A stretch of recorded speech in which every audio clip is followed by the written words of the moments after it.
नमस्कार। Pocket FM पर आप सुन रहे हैं मुझे यानी आरजे सलोनी को। और आज मैं आपको सुनाने जा रही हूँ एक बीस्ट मैन की कहानी जिसका नाम जिराज था। जिराज को एक आम लड़की निया से प्यार हो जाता है। लेकिन प्यार का ये रास्ता इतना आसान नहीं है, क्योंकि निया एक अलग दुनिया से आती है और जिराज पशु मानवों के बीच रहता है। क्या ये प्यार अपना मुकाम हासिल कर पाएगा? जानना चाहते हैं तो बने रहिए हमारे साथ। चलिए सफर की शुरुआत करते हैं।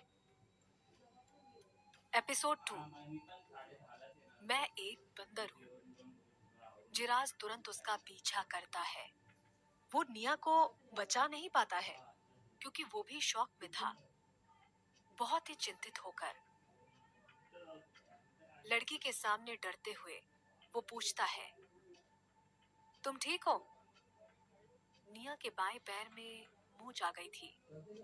उसे बहुत दर्द हो रहा था, लेकिन उसका ध्यान उस पर नहीं था। वो घबराते हुए उस आदमी को देख रही थी। वो इंसान करीब 18-19 साल का लग रहा था। उसका स्किन टोन ब्राउन कलर का था। उसके गाल पर बने पंजों के निशान जैसे टैटूज की वजह से वो जंगली लग रहा था। उसकी आंखें प्योर गोल्डन कलर की थी। जब निया बीस्टमैन को देख रही थी, तब वो भी निया को बड़े ध्यान से देख रहा था। निया के बारे में बेस्ट चीज थी उसकी फेयर स्किन। वो पहली नजर में इतनी सुंदर नहीं दिखी, लेकिन जब उसने निया को जितना ज्यादा देखा, वो उसे उतनी सुंदर दिखाई दी। उसकी बड़ी और झुकी हुई आंखें उसे और मासूम बना रही थी। जिराज को वो लड़की इतनी सुंदर लगी कि वो सांस लेना भी भूल गया। तब जिराज ने ये फैसला किया कि अब इस लड़की के साथ रहना ही उसके जीवन का लक्ष्य है। निया उसे देखकर थोड़ा घबरा रही थी। वो उसे प्यार से देख रहा था। वो थोड़ा पीछे हुई, लेकिन वो उसके करीब जा रहा था। वो घबराती हुई बोली, मैं ठीक हूँ। मेरा नाम निया है। मुझे बचाने के लिए थैंक यू। मेरा नाम जिराज है। मैं एक तेंदुआ हूँ। फिर वो दुबक कर बैठ जाता है और गहरी सांस लेता है, जैसे वो उसे ध्यान से देख रहा हो। निया का चेहरा लाल हो जाता है। वो एक दिलफेक आशिक की तरह हरकतें कर रहा था। जिराज निया के पास आता है और पूछता है, तुम्हारी उम्र क्या है? तुम कौन सी नस्ल की हो? तुम्हारे साथ के लोग कहाँ हैं? निया थोड़ी शांत होती है। उसे अभी भी नहीं पता कि वो कहाँ थी। आखिरी चीज जो उसे याद थी कि वो माउंटेन ट्रैकिंग करते हुए नीचे गिर गई थी, और इतनी ऊंचाई से गिरकर कोई भी इंसान नहीं बच सकता था। वो समझ गई कि शायद वो दूसरी दुनिया में आ गई थी, क्योंकि उसने गर्म कपड़े और जैकेट पहने थे। और जब वो गिरी थी, तब वो एक बर्फीले पहाड़ पर थी। पर इस जंगल का मौसम ही उस मौसम से काफी बदला हुआ था। उस आदमी की बातों से पक्का हो गया था कि ये दुनिया एक अलग दुनिया थी, क्योंकि उसकी दुनिया में कोई इंसान तेंदुआ नहीं बन जाता है।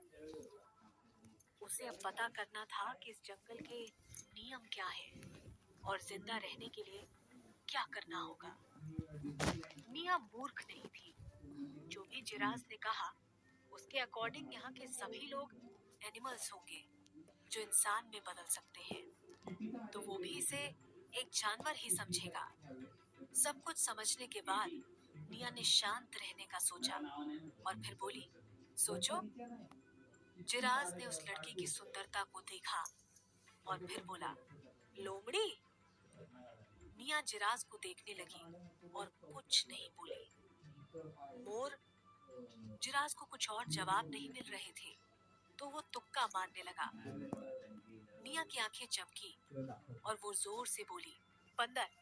मैं एक बंदर हूँ। निया ने सोचा,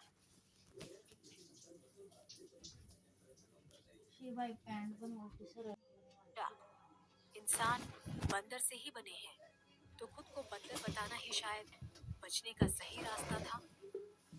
जिराज अपनी आंखें घुमाता हुआ बोला, तुम एक बंदर हो? जिराज ने कुछ देर सोचा और फिर पूछा, तुम अकेले जंगल में क्यों आई हो?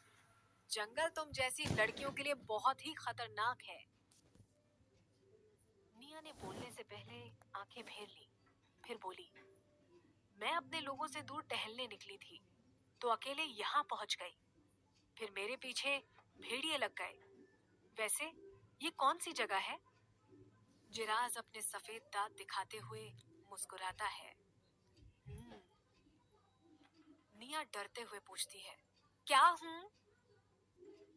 तब जिराज ने बड़े फक्र से कहा, मैंने तुम्हें ढूंढा है, इसलिए अब तुम मेरी हो।